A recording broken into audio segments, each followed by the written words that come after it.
Quran Islamic मजहब का सबसे खास हिस्सा है। शायद आपको पता भी नहीं होगा कि यह किताब जो आपके घरों में रखी है, इसमें कितने राज छुपे हैं। आज की इस वीडियो को एंड तक देखते रहना। आई गारंटी यू कि कुरान के बारे में यह बातें आपको बिल्कुल पता नहीं होंगी। मक्का के नजदीक एक पहाड़ है जिसे माउंट हेरा कहा जाता है। इस जगह पर अल्लाह के आखिरी नबी हजरत मोहम्मद सल्लल्लाहु अलैहि वसल्लम की अल्लाह के फरिश्ते हजरत जिब्राइल से मुलाकात हुई, जहां नबी पाक को अल्लाह की तरफ से पहला मैसेज मिला, जो कि सूरह अलaq की पहली आयतें थी।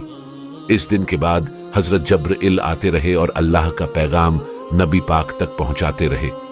नबी पाक ने अल्लाह का पैगाम लोगों तक पहुंचाया और लोग मुसलमान होते गए। जैसे ही कोई पैगाम अल्लाह की तरफ से आता तो नबी पाक इसे अपने सहाबा को बताते। नबी पाक के सहाबी भी जैसे ही उस पैगाम को सुनते तो उसे फौरन याद कर लेते थे या फिर खजूरों के पत्तों और पत्थरों पर लिख लिया करते थे। यह सिलसिला 23 सालों तक चला। आखिर 63 साल की उम्र में नबी पाक की डेथ हो गई। नबी पाक के इस दुनिया से जाने के बाद हजरत अब्बू बकर, जो कि नबी पाक के साथी और सुसर थे, इस्लाम के पहले खलीफा बने ने, यानी कि उन्हें नबी पाक का सक्सेसर चुना गया।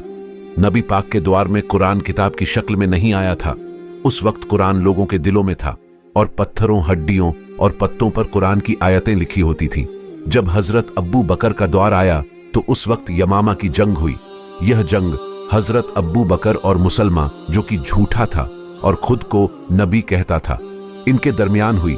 जब यह जंग हुई तो इस जंग में 70 ऐसे मुसलमान मारे गए जिनको कुरान याद था, जिनमें से एक सहाबी सालिम मौला अबू हुजीफा थे, जिन पर नबी पाक कुरान को लेकर बहुत ट्रस्ट करते थे।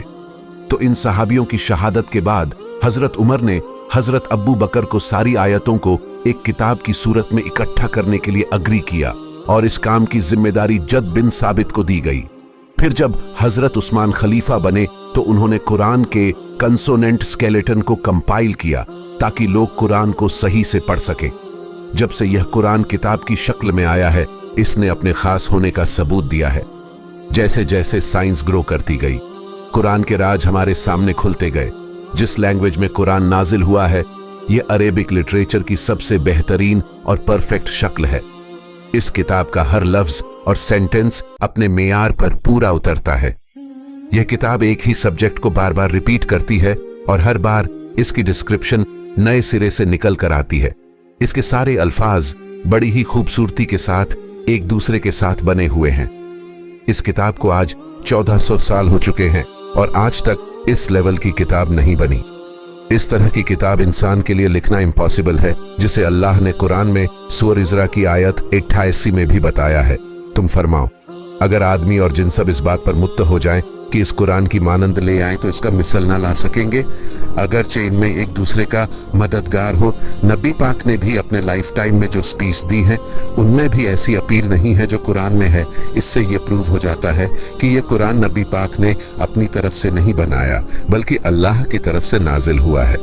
यहाँ तक कि मौला अली अलैहिस्सलाम ने बचपन से कुरान पढ़ा था और मौला अली अलैहिस्सलाम के इल्म के चर्चे भी आपने सुने ही होंगे। लेकिन ना जल बला जिस किताब में मौला अली के खुतला के बराबर की नहीं है, क्योंकि यह किताब सबसे यूनिक है। इसे सुनने वाले को यकीन होता है कि यह सच है। इसके अल्फाज इंसान की रूह में उतरते हैं, जिसका सबूत हमें हदीस में भी मिलता है। एक बार अब्बू जहल और अब्बू सुफियान, जो कि उस वक्त इस्लाम के सबसे बड़े दुश्मन थे, एक रात वह छुपके से नबी पाक को कुरान पढ़ता सुन रहे थे। इसके अलावा भी बहुत से लोग तो सिर्फ कुरान सुनकर ही मुसलमान हो गए थे। अल्लाह कुरान में फरमाता है, और यह वह किताब है जिसे हमने बरकत के तौर पर नाजिल किया है, लिहाजा उसकी पैरवी करो और तक इख्तियार करो ताकि तुम पर रहम किया जाए। कुरान पढ़ने से आपके ब्रेन में कितने ड्रस्ट चेंजेस आते हैं आपको पता भी नहीं होगा। एक रिसर्च की गई थी जिसमें पता चला कि कुरान पढ़ने से डिप्रेशन और एंजाइटी दूर होती है। इस रिसर्च का लिंक आपको डिस्क्रिप्शन में मिल जाएगा। इस रिसर्च में डिफरेंट टाइप्स के लोगों को ऑब्जर्व किया गया, जैसे स्टूडेंट्स, प्रेग्नेंट वुमेन, एथलीट्स, और ये पता चला कि कुरान पढ़ना इंसान के लिए किसी थेरेपी की तरह है, जो कि डिप्रेशन और एंजाइटी को दूर करता है। रिसेंट स्टडी से ये पता चला है कि कुरान पढ़ना ब्रेन के लिए म्यूजिक सुनने जैसा है, क्योंकि इससे ब्रेन में डोपामाइन रिलीज होता है ये केमिकल ब्रेन की खुराक है। कुरान ने over the time Muslim civilize की मेंटल कैपेबिलिटीज को बेहतर किया है। कुरान की सिर्फ राइटिंग ही यूनिक नहीं है, बल्कि इसमें कई सवालों के जवाब छुपे हैं, जिनका जवाब साइंस को अब जाकर पता चला है। लेकिन कुरान ने यह सब 1400 साल पहले ही बता दिया था। Big bang, black hole, earth rotation, universe expansion, iron fingerprints, neuroplasticity और ह्यूमन क्रिएशन, इन सब को कुरान ने एक्सप्लेन किया है, जो कि आज साइंस को जानने में इतने साल लग गए। कुरान का ये मिरेकल बहुत इंटरेस्टिंग है। जैसा कि हम जानते हैं कि हमारे सोलर सिस्टम में टोटल 8 प्लेनेट हैं, लेकिन इंटरेस्टिंग बात यह है कि इंटरनेशनल एस्ट्रोनॉमिकली यूनियन ने 3 और डवा प्लेनेट को हमारे सोलर सिस्टम का हिस्सा बताया है, और यह बात कुरान ने पहले ही बता दी थी। कुरान में हजरत यूसुफ अपने बाप को बताते हैं कि उन्होंने ख्वाब में गैल्वन प्लेनेट को देखा है। यही नहीं आप सब तो ये अच्छे से जानते हैं कि हम अपने ब्रेन से सोचते हैं, लेकिन कुरान कहता है कि इंसान का दिल भी सोचता है। आपने बिल्कुल सही सुना, ये चीज जो हमारी बॉडी में खून पंप करती है। कुरान कहता है कि हम इससे सोचते हैं। अभी तक तो सबको यह इम्पॉसिबल लगता था, लेकिन रिसेंटली एक नई डिस्कवरी हुई है जिससे यह पता चला है कि इंसान के दिल में 4000 स्पेशलाइज्ड सेल्स होते हैं, जिसे सेंसरी न्यूराइज कहा जाता है। ये सेल्स इंडिपेंडेंटली सोचते हैं और फील करते हैं। साइंस बिलीव करती है कि इस दुनिया में पानी मीटर के जरिए आया है, और कुरान ने यह भी पहले बता दिया था। और सिर्फ यही नहीं, कुरान ये भी कहता है कि हमने हर जिंदा चीज को पानी से बनाया है। अब साइंस को यह पता चला है कि सेल का जो साइटोप्लाज्म है वह 80 पर पानी से बना होता है। कुरान का यह मिरेकल बहुत इंटरेस्टिंग है। 28 नवंबर 1967 को पल्सर स्टार की साउंड को डिस्कवर्ड किया गया। यह है वो साउंड। ऐसा लग रहा है जैसे कोई दरवाजे को नॉक कर रहा है। कुरान ने इसी स्टार का जिक्र 1400 साल पहले कर दिया है। इस आयत में इस स्टार का नाम तारिक लिया गया है। तारिक का मतलब होता है पीटना। इस साउंड पर अगर आप गौर करोगे तो ऐसे लगेगा जैसे कोई दरवाजे को पेट रहा है। कुरान में इस तारे को चमकने वाला तारा कहा गया है।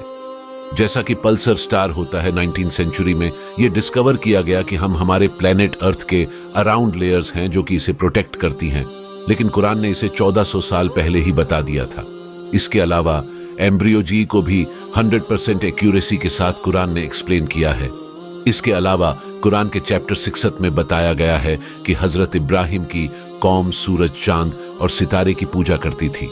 रिसेंटली आर्कियोलॉजिस्ट ने यह डिस्कवर किया है कि इस रीजन के लोग सच में इनकी पूजा करते थे, लेकिन रेस्टिंग बात यह है कि यह नॉलेज हजारों साल तक गुम रही।